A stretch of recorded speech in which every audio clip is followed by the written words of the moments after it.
Shalom Bapak Ibu Saudara yang dikasihi oleh Tuhan. Kita berjumpa kembali di virtual service Gereja Yesus Gembala. Mari pada saat ini kita satukan hati kita masuk ke dalam doa. Terima kasih ya Bapa, kami mengucap syukur atas kasih-Mu, kebaikan-Mu, kemurahan-Mu dalam hidup kami. Tiba saatnya kami mau datang ke hadirat-Mu yang kudus. Sucikan, layakkan setiap hati kami agar layak menghadap tahta-Mu yang kudus Tuhan. Kiranya Engkau memberkati jalannya ibadah ini dari awal hingga akhir. Doa ini kami bawa dalam nama Tuhan Yesus Kristus. Haleluya. Amin. Haleluya. Sama-sama kita naikkan sorak-sorai bagi Raja segala raja. Haleluya.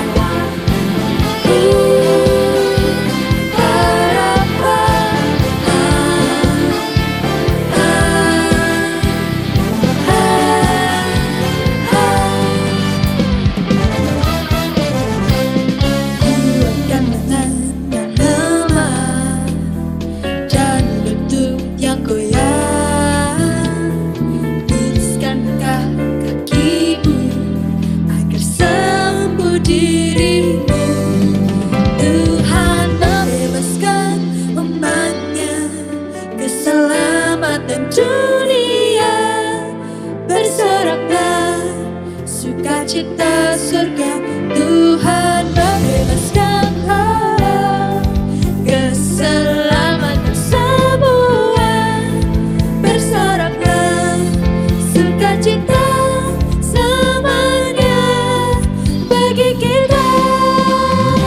Amin.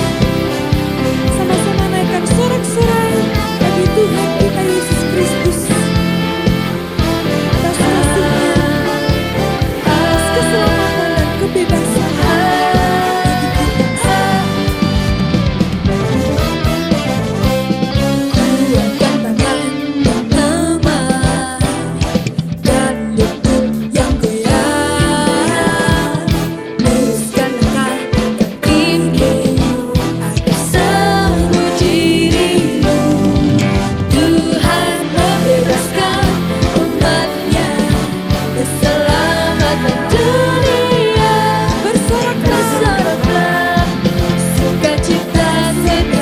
Tuhan membebaskan orang, keselamatan semua.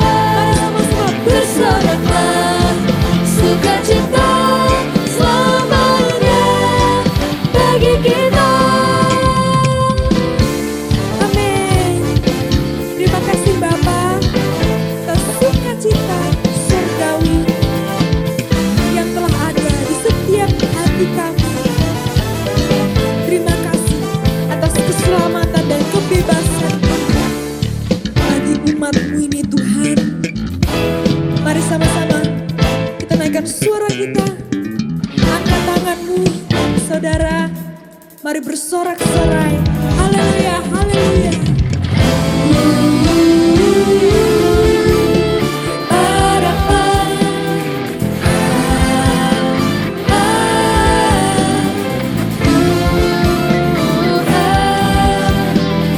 Bebaskan umatnya, Tuhan membebaskan umatnya, keselamatan dunia.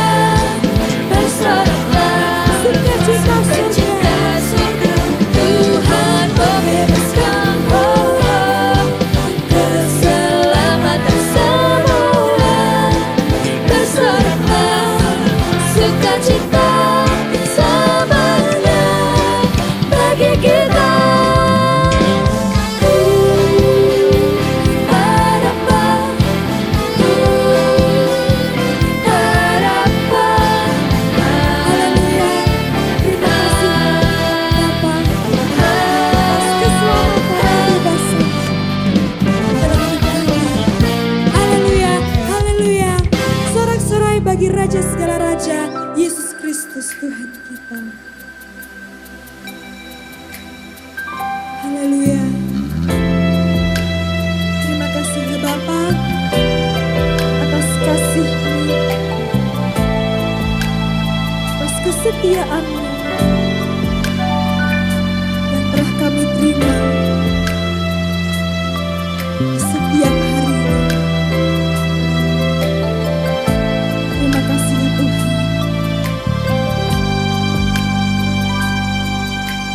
Kasih yang sempurna telah ku terima dari-Mu, bukan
Shalom Bapak Ibu saya sekalian, selamat datang di ibadah virtual Gereja Yesus Gembala. Mari kita siapkan hati kita terima firman Tuhan. Di bulan September ini subtemanya adalah rancangan terbaik. Mari kita belajar rancangan Tuhan yang terbaik dalam kehidupan kita, sehingga kita boleh mengalami tuntunan, penyertaan, dan kemenangan di dalam Tuhan. Mari kita berdoa, kita sambut firman Tuhan. Tuhan, terima kasih untuk kesempatan kali ini. Biarlah kasih-Mu boleh mengurapi kami semua. Berkati hamba-Mu dalam kelemahan keterbatasannya untuk memberitakan firman-Mu. Berkati juga setiap umat-Mu yang sudah bersiapkan diri untuk beribadah. Beri kami tanah hati yang subur, tanah hati yang siap menerima firman Tuhan, sehingga firman-Mu akan jatuh dalam tanah hati kami dan berbuah berkali-kali lipat di dalam setiap perbuatan kami sehari-hari. Makasih Tuhan, dalam nama Tuhan Yesus Kristus kami sudah berdoa dan mengucap syukur. Haleluya, amin. Bapak Ibu Saudara, dalam kehidupan ini perlu sekali kita merancangkan yang terbaik di dalam keluarga kita.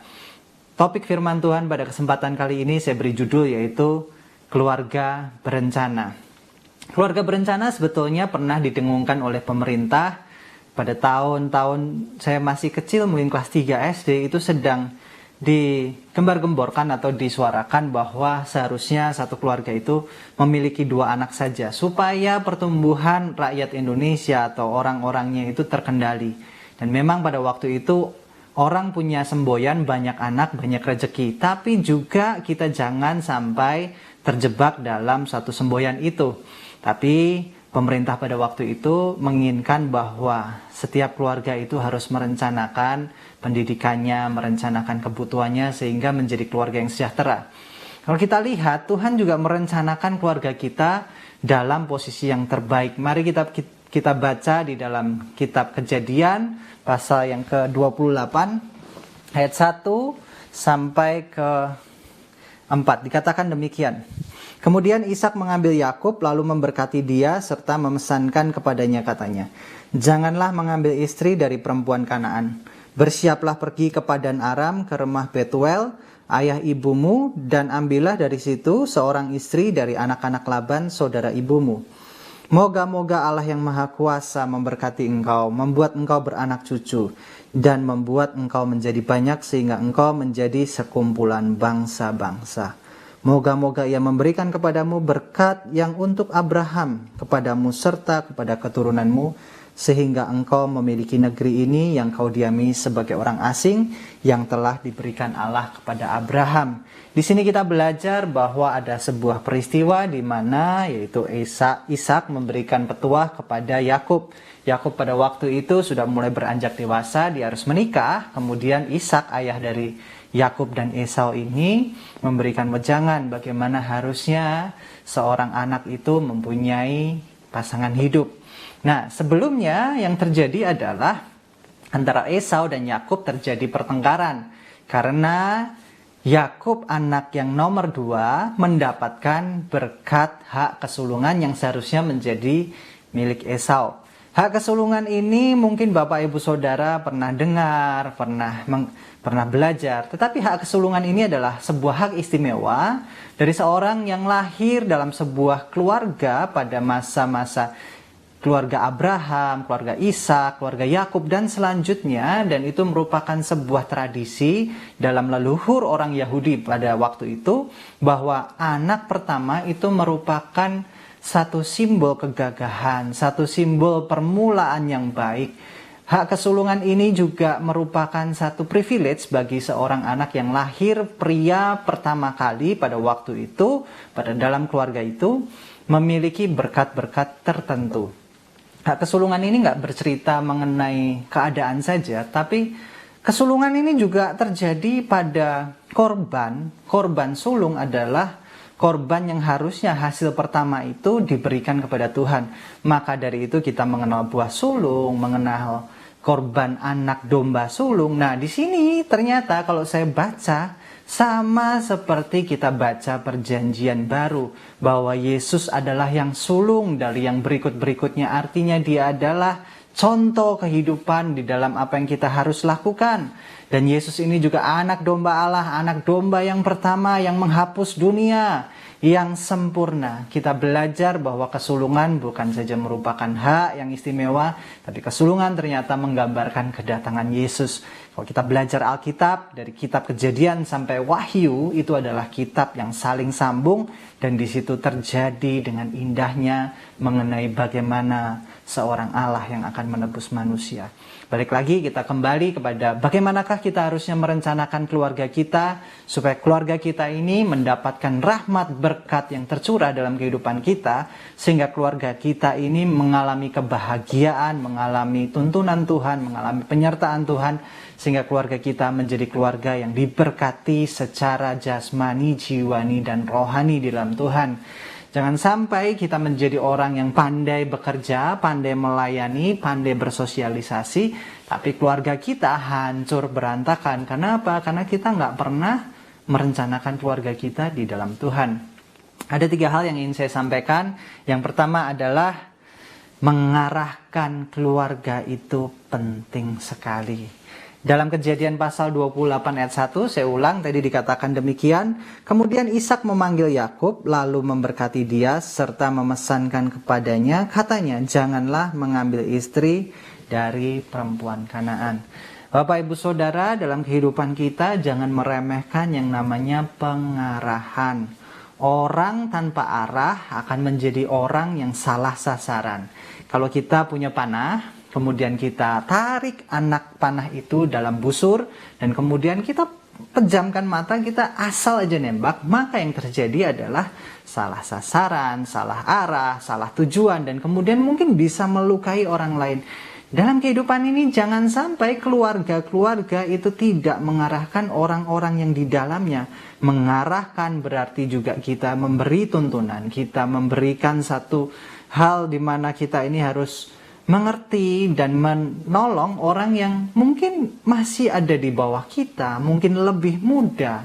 Dan disinilah fungsi keluarga itu, saling mengarahkan, saling mengingatkan, saling membangun. Kita lihat, mengarahkan kehidupan kita haruslah kepada Tuhan.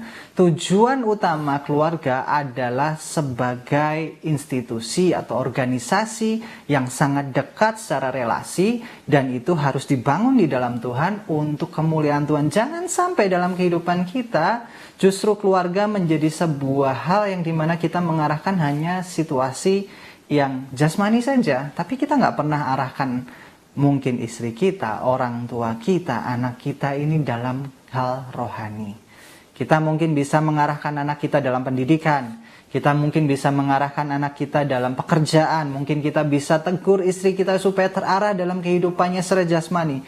Tapi jangan berhenti sampai situ. Arahkan setiap keluarga kita, anggota-anggotanya kepada Tuhan. Bagaimana kita menikmati firman Tuhan. Bagaimana kita melakukan firman Tuhan. Sama seperti Ishak mengarahkan Yakub dalam mencari pasangannya. Bapak-bapak, ibu-ibu, jangan sampai lupa akan petuah dari Ishak ini.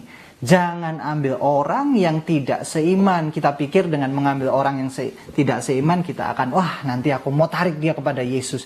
Yang ada justru kita terjatuh, terikat dalam agama yang lain. Mungkin kita menjadi orang yang tidak mengakui Yesus lagi. Di sini kita harus belajar bahwa harus ada batasan di dalam arah itu. Contoh gampang, orang mengemudi, ada batasan-batasan tertentu yang harus diikuti saat ada di jalan raya. Kalau semua orang berkendara dengan cepat tanpa dia mengendalikan kecepatannya, yang terjadi adalah mungkin terjadi kecelakaan. Demikian juga kalau dalam keluarga kita nggak kasih batasan-batasan tertentu yang kita ketahui tapi tidak mau kita arahkan kepada orang-orang sekitar kita. Yang terjadi tanpa pengarahan akan terjadi salah sasaran akan menjadi sebuah kecelakaan yang terjadi dalam kehidupan kita karena kita malas mengarahkan, kita enggan mengarahkan, kita mungkin sungkan untuk berbicara bagaimana harusnya arah tujuan dari sebuah keluarga. Sebuah keluarga arahnya adalah untuk memuji, menyembah Tuhan. Hal yang kedua adalah yang dilakukan oleh Yakub di sini, dilakukan oleh Ishak kepada Yakub di sini adalah Ishak memberikan contoh bagaimana caranya mengarahkan keluarga itu adalah dengan memberkati. Kita lihat di dalam Kejadian pasal 28 ayat yang ketiga dikatakan demikian. Moga-moga Allah yang Maha Kuasa memberkati engkau, membuat engkau beranak cucu, membuat engkau menjadi banyak sehingga engkau menjadi sekumpulan bangsa-bangsa. Dalam kehidupan kita, mungkin kita ini menjadi orang yang kehidupannya penuh dengan kasih, kehidupannya penuh dengan kehangatan. Tapi pernahkah kita mendoakan orang-orang sekitar kita? Apakah kita mendoakan anak kita? Ataukah kita mendoakan orang tua kita? Ataukah kita mendoakan mungkin pasangan hidup kita? Seberapa sering kita berdoa bagi orang-orang sekitar kita? Yesus memberikan contoh, dia mendoakan anak-anak dan kemudian dia memberkati mereka. Yesus mengasihi anak-anak. Pada waktu Yesus pelayanan, dia sampai di rumah Petrus, mertua Petrus sakit, kemudian orang-orang itu mendesak Yesus untuk mendoakan mertua Petrus yang pada waktu itu demam keras. Nah, disinilah kita melihat bahwa seberapa seringkah kita memberkati secara rohani orang-orang yang ada di dalam keluarga kita. Berkat tidak melulu berkata mengenai keuangan saja, tetapi berkat rohani ini jauh lebih penting daripada berkat-berkat jasmani. Karena orang yang mendoakan itu memberikan satu kekuatan yang Bapak Ibu Saudara nggak bisa bayangkan. Kekuatan doa itu sungguh menakjubkan di dalam keluarga. Banyak orang berpikir kekuatan sebuah keluarga, keamanan sebuah keluarga, adanya keluarga itu bisa bahagia kalau semua kebutuhannya tercukupi. Betul, di situ memang salah satu faktor di mana keluarga kita bisa merasakan bahagia saat kebutuhan-kebutuhan mungkin primer, sekunder maupun tersier itu bisa terpenuhi. Tapi tanpa doa Bapak Ibu Saudara kehilangan benteng yang paling penting untuk menjaga keluarga kita ini tetap ada di dalam rencana Tuhan. Orang yang tidak berdoa tidak akan mengerti rencana Tuhan. Kita lihat bagaimana seorang Ishak mendoakan Yakub bahwa Yakub saat engkau pergi kiranya Tuhan memberkati.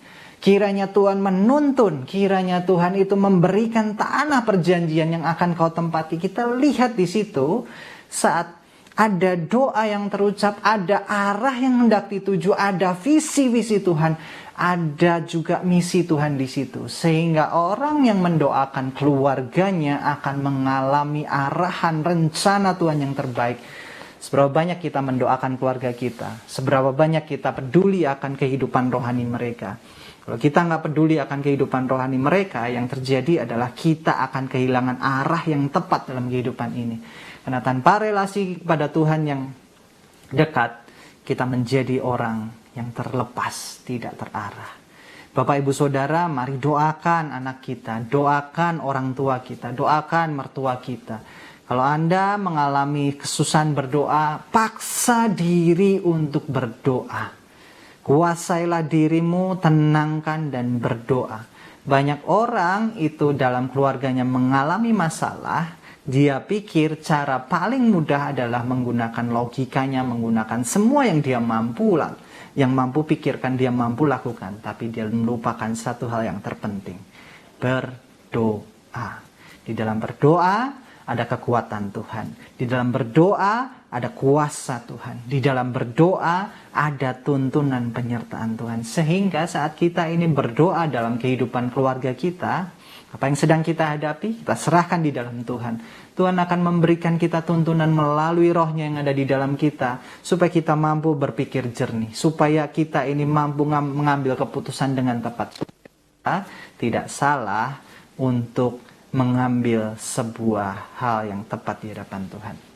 Hal yang ketiga, Bapak Ibu Saudara, kalau keluarga sudah terarah, keluarga sudah saling memberkati, keluarga itu akan ada kasih di dalamnya.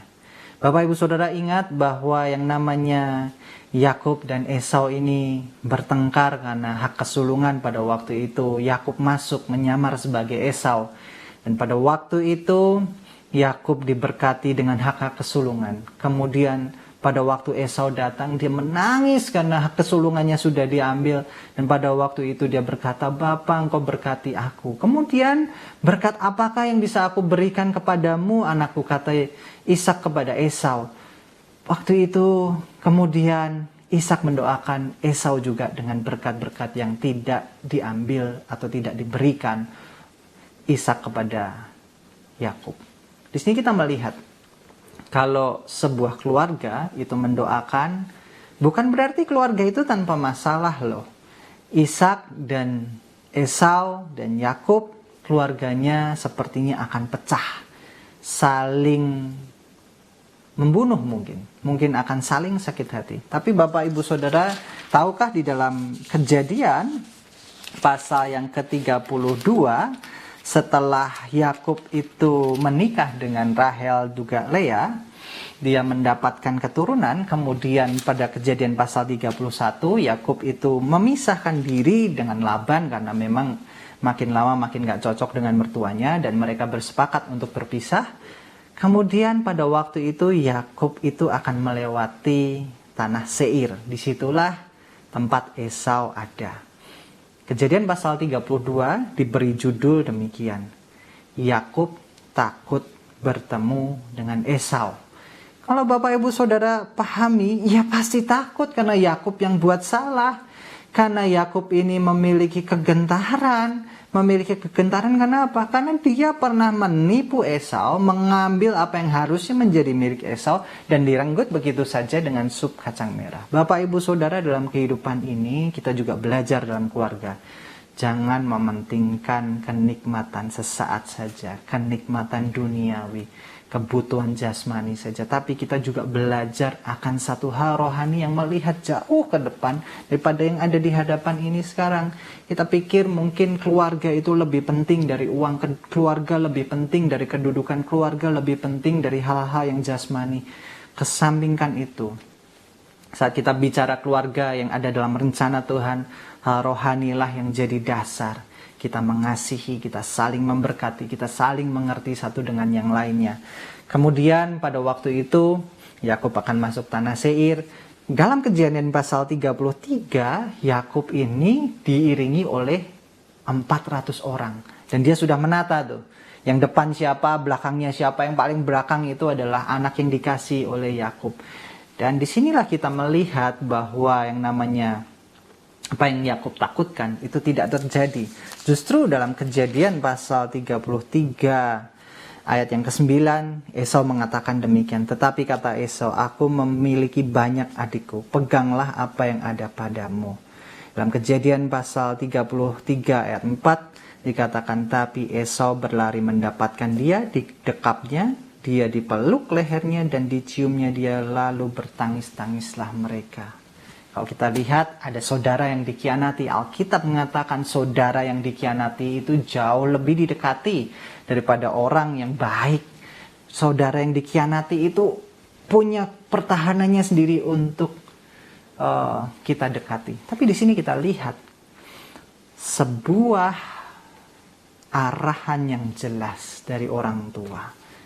Sebuah berkat doa dari orang tua. Ternyata bisa merekatkan hubungan yang retak. Saat ini saudaraku sedang mengalami situasi seperti apa? Apakah kita sedang marah sama kakak kita mungkin, mertua kita? Mari doakan. Karena kita melihat kekuatan doa dari seorang Ishak saat dia mendoakan, memberkati yang namanya Esau dan Yakub dengan berkatnya masing-masing. Ternyata di situ ada campur tangan Tuhan. Sebelum Yakub itu bertemu dengan Esau, dalam Kejadian pasal 32 itu Yakub bergumul semalam-malaman dengan Tuhan, dan di situ dia itu memperjuangkan, aku takut Tuhan. Dan pada waktu itu Yakub tidak mau melepaskan Tuhan. Dan Tuhan memukul sendi dari Yakub dan terpelecok. Disitulah Tuhan mengatakan bahwa engkau bergumul dengan Tuhan dan engkau menang.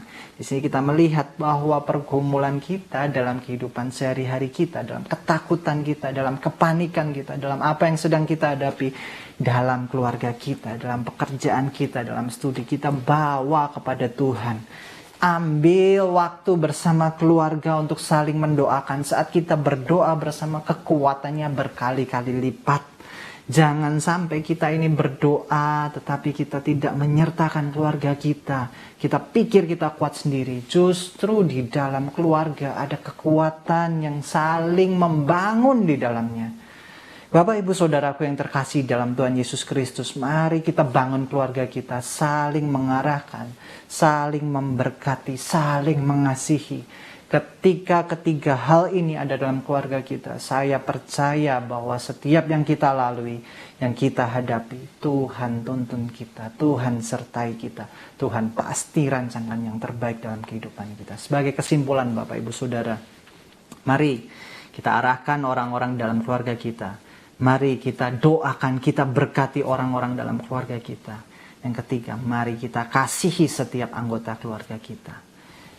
Percayalah bahwa Tuhan mempunyai rancangan yang terbaik, rancangan yang indah, rancangan yang penuh damai sejahtera. Tanpa kita berdoa, tanpa kita berserah, tanpa kita menyerahkan kehidupan kita dalam Tuhan, tidak akan pernah terjadi rancangannya. Setiap ketakutan kita, setiap pergumulan kita, serahkan pada Tuhan. Dia yang akan turun tangan memberkati kita dengan ajaib. Percayalah, percayalah, dan percayalah. Dia tidak pernah meninggalkan kita. Mari kita berdoa, kita akhiri ibadah pada kesempatan kali ini. Tuhan, terima kasih bahwa setiap apa yang kami lalui pada kesempatan kali ini, kami percaya bahwa kasih-Mu, anugerah-Mu tidak pernah lalu daripada kami. Tapi biarlah dalam kehidupan kami, Engkaulah yang menjadi perisai kami, pertolongan kami. Engkaulah kekuatan kami. Arahkan keluarga kami, berkati keluarga kami. Biarlah kami boleh saling mengasihi satu dengan yang lainnya. Tuhan, kalau ada yang sedang bertengkar, sedang ada dalam pergumulan, Tuhan yang berkati, Tuhan yang tuntun. Nah, sebentar kami akan berpisah, biarlah kami boleh terima berkat-Mu. Mari kita angkat tangan di hadapan Tuhan. Murid Yesus Gembala, terimalah berkat jasmani, jiwani, dan rohani dalam keluargamu, pekerjaanmu, studimu, pelayananmu, dan komunitasmu. Diberkatilah engkau dengan kehidupan kekal. Diberkatilah engkau dengan hikmat ilahi. Diberkatilah engkau dengan kekuatan dan pengharapan kekal. Diberkatilah engkau dengan kekayaan dan kemuliaan Tuhan. Diberkatilah engkau selalu dalam damai sejahtera dan sukacita. Diberkatilah engkau dalam terang kasih dan iman sejati. Dialah Tuhan yang tidak pernah berubah sekarang dan selamanya, yang menghadapkan wajahnya padamu dan menyertai engkau sampai ke ujung dunia untuk memberitakan kabar baiknya. Saudara-saudara yang Tuhan Yesus kasih, terimalah berkat anugerah pemeliharaan dari Allah Bapa, berkat pemulihan dari Tuhan Yesus Kristus, berkat pertolongan dan menghiburan kekal dari Allah Roh Kudus. Dan biarlah dari sekarang sampai selama-lamanya turun atas keluarga kita, turun atas pekerjaan kita, turun atas studi kita. Dalam nama Tuhan Yesus Kristus kami terima berkat-Mu. Semua yang percaya katakan haleluya. Amin. Bapak, Ibu, Saudara, ibadah sudah selesai. Sampai bertemu di ibadah-ibadah selanjutnya, tetap doakan keluarga kita. Tetap kita ini boleh ada dalam kasih-Nya. Selalu percaya Tuhan tidak pernah meninggalkan kita. Tuhan selalu menetapkan langkah orang benar. Hiduplah bijaksana, hiduplah di dalam doa, hiduplah dalam kerukunan di dalam keluarga kita. Karena kesanalah Tuhan memerintahkan berkat-berkat-Nya. Sampai bertemu di ibadah selanjutnya, Tuhan Yesus memberkati.